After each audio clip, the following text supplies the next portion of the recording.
So hey guys, এই শীতের মরশুমে রান্না হতে চলেছে ল্যাটা মাছ।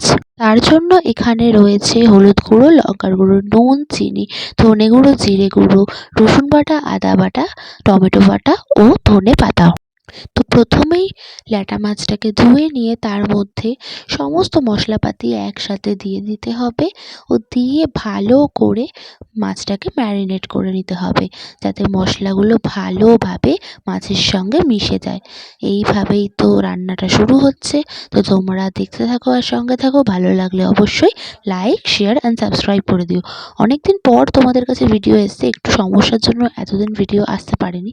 তো আবার আমরা যথাযথ ভিডিও দিতে থাকবো। তো তোমরা দেখতে থাকো আর সঙ্গে থাকো।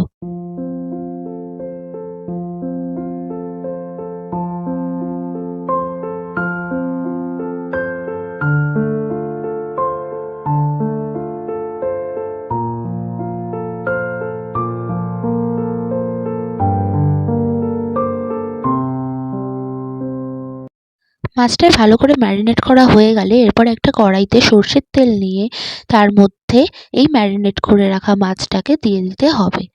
তো দেখতেই পাচ্ছ রান্নাটা হচ্ছে, আর এরপরেই একটুখানি সামান্য নাড়িয়ে ঢাকনা দিয়ে দিতে হবে।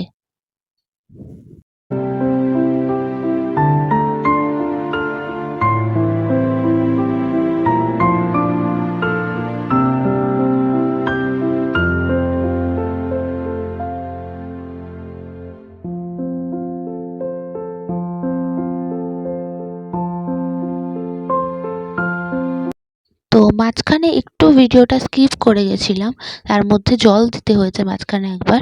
তো জল দিয়ে রীতিমতো ঢাকনা দিয়ে ভালো করে ফুটিয়ে নেওয়া হয়েছে ঝোলটাকে। তারপরে সামান্য পরিমাণে ভালোভাবে নাড়িয়ে নিয়ে মাছটাকে তারপরে নামিয়ে নিলেই এই ল্যাটা মাছের ঝোলটা তৈরি হয়ে যাবে। বাঙালিদের ঘরে এই রান্নাটা প্রায়শই হয়েই থাকে, আর শীতকালে ল্যাটা মাছ তো অনেকের ঘরে ঘরেই হয়ে থাকে। তো তোমাদের ভালো লাগলে অবশ্যই লাইক, শেয়ার অ্যান্ড সাবস্ক্রাইব করে দিও। আর দেখতে থাকো, সঙ্গে থাকো, আমাদের সাথে থাকো, পাশে থাকো। এরকম আরও অনেক ভিডিও তোমাদের জন্য নতুন নতুন আসতে চলেছে। তো তোমরা সঙ্গে থাকো।